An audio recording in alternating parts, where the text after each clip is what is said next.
बहुत समय पहले एक गांव में एक जाट रहता था। उसका हाल ही में विवाह हुआ था और वह पहली बार अपनी पत्नी को लेने ससुराल जा रहा था। नए कपड़े पहनकर ससुराल की ओर रवाना हुआ। थोड़ी दूर जाने पर उसने देखा कि एक गाय तालाब में पानी पीने उतरी थी। भीषण गर्मी थी और पानी पीने के बाद वह बाहर नहीं निकल पा रही थी। जाट ने देखा कि गाय तालाब से निकलने में असमर्थ थी। गाय ने उससे मदद मांगी, लेकिन जाट ने अपने नए कपड़ों को गंदा होने के डर से उसे मना कर दिया। उसने कहा कि वह अपनी पत्नी को लाने ससुराल जा रहा है और गंदे कपड़ों में ससुराल पहुंचना सही नहीं होगा। गाय ने उसे समझाने की कोशिश की कि यदि वह उसे बचा लेगा तो उसे बहुत पुण्य मिलेगा और उसकी 7 पीढ़ियां खुश रहेंगी, परंतु यदि उसने मदद नहीं की तो वह उसे श्राप देगी कि 8 प्रहर के बाद वह गधा बन जाएगा। जाट ने फिर भी उसकी मदद करने से इनकार कर दिया। गाय तालाब में डूब गई और जाट दुखी मन से ससुराल पहुंचा। वहां सभी लोग उसकी आवभगत में लगे थे, लेकिन जाट ने जल्दी घर जाने की बात कही और विदा लेने की जिद की। ससुराल वालों ने उसे रुकने की बहुत कोशिश की, लेकिन जाट नहीं माना। अंततः उसकी पत्नी ने उससे रुकने का आग्रह किया। तब जाट ने उसे पूरी घटना सुनाई और अपने गधा बनने के श्राप के बारे में बताया। उसकी पत्नी तुरंत उसके साथ वापस चल पड़ी। 8 प्रहर पूरा होते ही जाट गधा बन गया। पत्नी ने उसे घर के अंदर ही रखा। कुछ दिन बीतने पर जब घर में सारा अन्न खत्म हो गया और पैसे भी नहीं बचे, तब गधा अपनी पत्नी से बोला कि उन्हें मजदूरी करने जाना चाहिए। पत्नी उसे लेकर राजा के यहां पहुंची, जहां खुदाई का काम चल रहा था। राजा ने उसे मिट्टी ढोने का काम दिया। पत्नी मिट्टी को सिर पर रखकर ले जाने लगी, तब दूसरे मजदूरों ने उसे सलाह दी कि वह गधे पर बोझ क्यों नहीं लादती। लेकिन पत्नी चुप रही और रोज काम पर आती रही, बिना गधे से कोई काम कराए। एक दिन राजा ने यह देखा और उससे पूछा कि वह गधे से काम क्यों नहीं करवाती। पत्नी ने बताया कि यह गधा नहीं, उसका पति है और उसे एक श्राप के कारण ऐसी हालत में पहुंचा है। राजा ने समस्या का समाधान निकालने का आश्वासन दिया। अगले दिन राजा ने राज्य के सारे विद्वान पंडितों को बुलाया। एक ज्ञानी पंडित ने बताया कि यदि किसी व्यक्ति ने अपने जीवन में 111 एकादशी का व्रत किया हो और वह अपने सारे एकादशी का फल इस गधे को दे दे, तो यह गधा फिर से मनुष्य बन सकता है। राजा ने ऐलान करवाया कि जो भी 111 एकादशी का व्रत किया हो और अपना फल गधे को दे देगा, उसे बहुत सा धन दिया जाएगा। लेकिन पूरे नगर में किसी ने भी 111 एकादशी का व्रत नहीं किया था। एक दिन एक बूढ़ी मां आई और कहा कि उसने 111 एकादशी का व्रत किया है। राजा ने खुशी से उसे अपने सारे एकादशी का फल गधे को देने को कहा। बूढ़ी मां ने कहा कि वह 110 एकादशी का फल गधे को देगी, लेकिन एक निर्जला एकादशी का फल अपने पास रखेगी। राजा ने उसे ऐसा करने की अनुमति दी। जैसे ही बूढ़ी मां ने यह कहा, गधा मनुष्य के रूप में आ गया, लेकिन एक एकादशी की कमी के कारण उसकी पूंछ वैसी ही रह गई। यह चमत्कार देखकर सभी को एकादशी का महत्व समझ आया। जाट ने प्रतिज्ञा की कि अब वह और उसकी पत्नी हर एकादशी का व्रत पूर्ण श्रद्धा से करेंगे और गोमाता का अनादर कभी नहीं करेंगे। आज निर्जला एकादशी का पावन दिन है, जिसे एकादशियों की रानी भी कहा जाता है। क्या आप जानते हैं कि इस व्रत को करने से पूरे वर्ष की सभी एकादशियों का पुण्य एक साथ प्राप्त किया जा सकता है? इसे करने से समस्त पाप धुल जाते हैं और स्वर्ग के द्वार खुल जाते हैं। आइए, अब इस अद्भुत व्रत की कथा सुने। महिष्मतीपुर नामक नगर में सुमंत नामक एक विद्वान ब्राह्मण अपने परिवार के साथ रहते थे। उनकी पत्नी का नाम गुणवती और पुत्र का नाम देव शर्मा था। ज्येष्ठ मास के एक दिन सुमंत ब्राह्मण जंगल में समाधि लगाने गए। वहां उन्होंने भगवान का ध्यान करते हुए एक सरोवर से जल पिया और एक विशाल वृक्ष की छाया में विश्राम करने लगे। जंगल में आने वाले जानवर जब उन्हें देखते तो डरकर भाग जाते। कुछ छोटे जीव जंतु भीषण गर्मी सहन न कर पाने के कारण मृत्यु को प्राप्त हो गए। सूर्यास्त के बाद सुमंत घर लौट आए, परंतु उन्हें अनजाने में किए गए इस पाप का भान नहीं था। कुछ समय बाद सुमंत बीमार हो गए और उनकी मृत्यु हो गई। उनकी पत्नी ने सती होकर प्राण त्याग दिए। अनजाने पाप के कारण दोनों पति पत्नी नरक में यातनाएं भोगने को विवश हुए। बाद में वे पपीहे के रूप में पुनर्जन्म लेकर अपने पुत्र देव शर्मा के घर के सामने स्थित एक वृक्ष पर रहने लगे। पूर्व जन्म के पापों की याद में पपीहा जोर जोर से रोता। पपीहे की आवाज सुनकर देव शर्मा ने उन्हें भगाने का प्रयास किया, परंतु वे नहीं उड़े। क्रोधित होकर देव शर्मा ने वृक्ष को आग लगा दी, जिससे पपीहे घायल हो गए और नीचे गिर पड़े। उस रात देव शर्मा ने सपना देखा, जिसमें उसे पता चला कि वे पपीहे और कोई नहीं, उसके माता पिता थे। यह जानकर वह दुखी हो गया और अगले दिन ऋषियों के आश्रम में गया। वहां उसने अपनी माता पिता की पूरी कथा सुनाई और उनके उद्धार का उपाय पूछा। ऋषियों ने अपने ज्ञान से सब कुछ जानकर देव शर्मा को बताया कि तुम्हारे पिता के सिर पर पूर्व जन्म के पाप का बोझ है।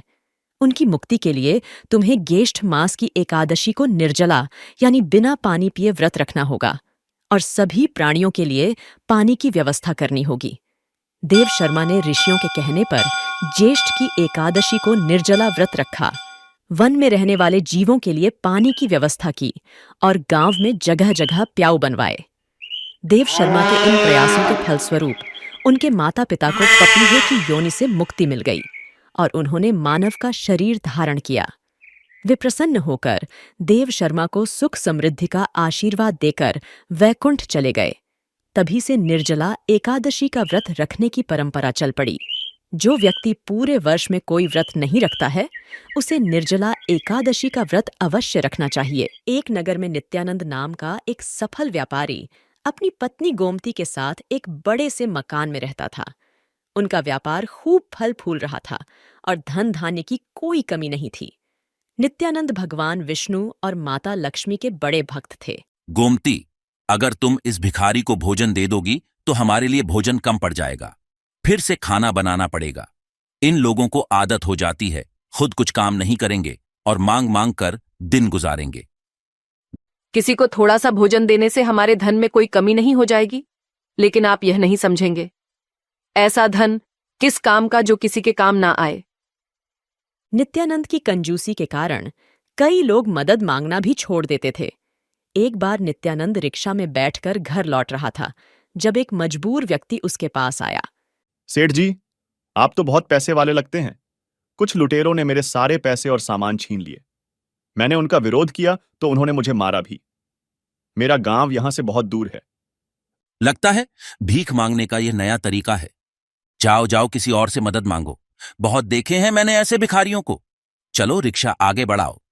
धीरे धीरे नित्यानंद की कंजूसी की चर्चा पूरे नगर में फैल गई। एक दिन माता लक्ष्मी ने भगवान विष्णु से कहा, स्वामी, यह नित्यानंद कितना कंजूस है।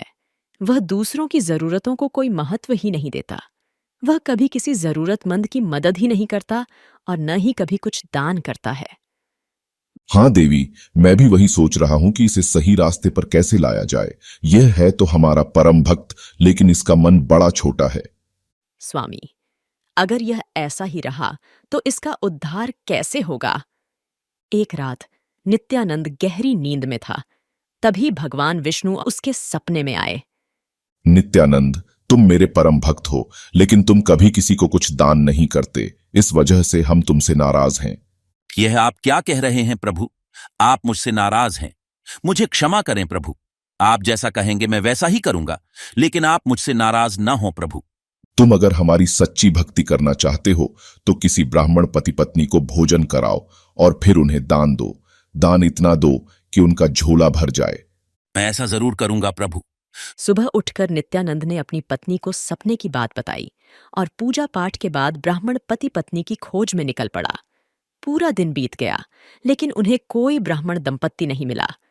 निराश होकर वह वापस घर लौट आया। तभी दरवाजे पर आवाज आई, भगवान के लिए हमारी कुछ मदद कर दो। हो सके तो हमें कुछ भोजन भी करा दो। हम काफी दूर से आ रहे हैं, हमें 2 दिनों से कुछ खाने को नहीं मिला है। साहब ब्राह्मण हैं? हाँ सेठ जी, हम ब्राह्मण हैं लेकिन गरीब हैं। आप परेशान न हो, आप अंदर आइए, हम आपको भोजन करवाते हैं। नित्यानंद और गोमती ने बड़े प्यार से उनके लिए भोजन तैयार किया और उन्हें खाने के लिए कहा। ब्राह्मण दंपत्ति खाते गए, लेकिन उनका पेट नहीं भरा। गोमती और नित्यानंद उन्हें खाना देते रहे और वे खाते रहे। जब घर का सारा अनाज खत्म हो गया, तब नित्यानंद ने मन ही मन भगवान विष्णु और माता लक्ष्मी को याद किया। हे भगवान, हे माता लक्ष्मी, इनका पेट ही नहीं भर रहा है। अब मैं इन्हें क्या खिलाऊं? घर का सारा अनाज खत्म हो गया। सेठ जी भगवान को याद कर ही रहे थे कि तभी वह ब्राह्मण बोले। अब बस हमारा पेट भर गया। आपने बहुत प्रेम से हमें भोजन कराया, हम बहुत खुश हैं। भगवान आपकी सारी इच्छाएं पूरी करें। अब हमें जाने की अनुमति दें। नहीं, मैं आपको इस तरह नहीं जाने दे सकता। नित्यानंद ने तिजोरी से ढेर सारे पैसे लाकर ब्राह्मण के झोले में डाल दिए, लेकिन झोला नहीं भरा। फिर उन्होंने और पैसे और जेवरात लाए, लेकिन फिर भी झोला खाली ही रहा। गोमती, अब मैं क्या करूं? तिजोरी तो खाली हो गई। अब मेरे पास बिल्कुल पैसे नहीं हैं और ना ही कोई जेवर। अब इन्हें क्या दूं? घर के सारे सामान दे दो। नित्यानंद ने घर का सारा सामान लाकर झोले में डाल दिया, लेकिन झोला फिर भी नहीं भरा। घर का सारा सामान खत्म हो गया। अब नित्यानंद ने गोमती से पूछा। गोमती, अब तो घर का सारा सामान भी खत्म हो गया। अब क्या दें? अभी भी हमारे पास कुछ है। अब क्या बचा है? यह घर आप इन्हें दे दें। इनका जीवन सुखपूर्वक बीतेगा। तुम सही कह रही हो, हमें ऐसा ही करना चाहिए। हे ब्राह्मण देवता, अब मेरे पास सिर्फ यह घर बचा हुआ है। मैं चाहता हूं कि आप दोनों इसी घर में रहे। अब से यह घर आपका हुआ। इसके अलावा अब मेरे पास कुछ बाकी नहीं रहा। हम चलते हैं, आप यहां आराम से रहें। यह कहकर नित्यानंद वहां से जाने लगा कि तभी ब्राह्मण अपने असली रूप में प्रकट हो गए। नित्यानंद यह देखकर हैरान रह गया कि यह तो स्वयं भगवान विष्णु और माता लक्ष्मी हैं। प्रभु, मैं यह क्या देख रहा हूं? आप और माता लक्ष्मी स्वयं मेरे पास आए हैं। मुझसे कोई भूल हो गई हो तो क्षमा कर दें प्रभु। तुमसे कोई भूल नहीं हुई। हम तुम्हारी परीक्षा ले रहे थे और तुम उस परीक्षा में सफल हुए। तुमने जिस सच्चे भाव से दान किया है, हम प्रसन्न हुए। हम तुम्हें आशीर्वाद देते हैं कि आज से तुम महादानी के तौर पर जाने जाओगे।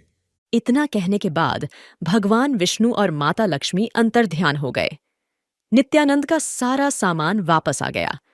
अब नित्यानंद ने दान के महत्व को समझ लिया था। वह अब हमेशा हर जरूरतमंद की मदद करने लगा और गरीबों में दान भी करने लगा। इससे हर ओर उसका यश फैल गया। उसके पास अब पहले से भी अधिक धन हो गया और अब वह भगवान विष्णु और माता लक्ष्मी का और भी बड़ा भक्त बन गया। एक ब्राह्मण रहता था। एक दिन वो पेड़ के नीचे माला फेर रहा था। तभी एक गाय भागती हुई आई और बगल की गली में घुस गई। उसके पीछे एक आदमी दौड़ता हुआ आया और उसने ब्राह्मण से गाय के बारे में पूछा। ब्राह्मण ने माला फेरते हुए एक हाथ से गली की तरफ इशारा कर दिया। वो आदमी कसाई था। उसने गाय को पकड़कर उसका वध कर दिया। ब्राह्मण को गौ हत्या का पाप लगा, इसलिए अगले जन्म में वो कसाई के घर पैदा हुआ। उसका नाम सत्या रखा गया। कसाई के परिवार में जन्म लेने के कारण उसे कसाई का धंधा ही अपनाना पड़ा, परंतु पूर्व जन्म के अच्छे कर्मों के कारण वो कसाई की तरह निर्दयी नहीं बल्कि दयावान और सदाचारी था। मांस बेचने का धंधा करने के उपरांत भी वो भगवान विष्णु का परम भक्त था। हर समय भगवान के चिंतन मनन में लगा रहता था। अपना कार्य करते हुए भी हर वक्त भगवान विष्णु का मन ही मन भजन करता था। एक बार भगवान का नाम स्मरण करते हुए वो घर जा रहा था तो पथ में उसे एक पत्थर से ठोकर लग गई। उसने पत्थर को उठाया। वो काले रंग का गोल पत्थर था। उसने उसे अपने पास रख लिया और सोचा, इस पत्थर से मैं मांस तौलूंगा। सत्या ने अब उस पत्थर से रोज मांस तौलना शुरू कर दिया। उसे ये देखकर हैरानी हुई कि वो जितना मांस देना चाहता, पत्थर का वजन भी उसी के अनुरूप हो जाता। यदि कोई 1 किलो मांस मांगता तो पत्थर का वजन 1 किलो हो जाता। कोई 2 किलो मांस मांगता तो पत्थर का वजन 2 किलो हो जाता। ये देखकर सत्या मन ही मन सोचता कि ये जरूर भगवान विष्णु का कोई चमत्कार होगा। वो अपने काम को करता रहा। धीरे धीरे चारों तरफ ये बात फैल गई कि सत्या के पास एक चमत्कारी पत्थर है। दूर दूर से लोग पत्थर को देखने आने लगे। एक दिन एक वृद्ध ब्राह्मण वहां से गुजर रहा था। वो भी पत्थर को देखने उस दुकान पर आया। जैसे ही उसने पत्थर को देखा, वो समझ गया ये कोई साधारण पत्थर नहीं है, बल्कि भगवान विष्णु का स्वरूप शालिग्राम पत्थर है। उसने सत्या से कहा, तुम मुझे ये पत्थर दे दो, मैं इसकी पूजा अर्चना करूंगा। सत्या ने अपने द्वारा हुए अपराध की क्षमा मांगी और अनजाने में हुई भूल पर पश्चाताप करते हुए ब्राह्मण को शालिग्राम पत्थर दे दिया ताकि भगवान विष्णु की ठीक से पूजा हो सके। ब्राह्मण शालिग्राम पत्थर को अपने घर ले आया, उसकी स्थापना की, पंचामृत से स्नान कराया, चंदन फूल आदि चढ़ाकर भोग लगाया। उसी रात भगवान विष्णु ब्राह्मण के स्वप्न में आए और बोले, मैं तुम्हारी सेवा से प्रसन्न हूँ, पर तुम मुझे वहीं छोड़ाओ जहाँ से लाए हो। ब्राह्मण ने हाथ जोड़कर कहा, प्रभु, क्या मेरी पूजा अर्चना में कोई कमी रह गई?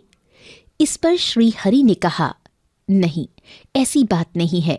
मैं तुम्हारी सेवा से तो बहुत खुश हूँ, पर मेरा मन सत्या के वहाँ ज्यादा लगता है। वो सरल मन से 24 घंटे मेरा नाम जपता है, मेरा कीर्तन करता रहता है। ऐसे भक्त के लिए मैं अपने आप को पत्थर के रूप में भी परिवर्तित कर सकता हूँ। भले ही सत्या विधि पूर्वक मेरी पूजा नहीं करता, पर हर वक्त मेरा भजन करता रहता है। इसलिए मैं उसके पास गया था, पर तुम मुझे यहाँ ले आए। मेरा मन वहाँ ज्यादा लगता है। तुम कल सुबह मुझे सत्या को सौंपाना। प्रातः काल जब ब्राह्मण की नींद खुली तो उसे सपने का स्मरण हुआ। उसने शालिग्राम को उठाया और सत्या को दे आया। उसने स्वप्न वाली बात भी सत्या को बता दी।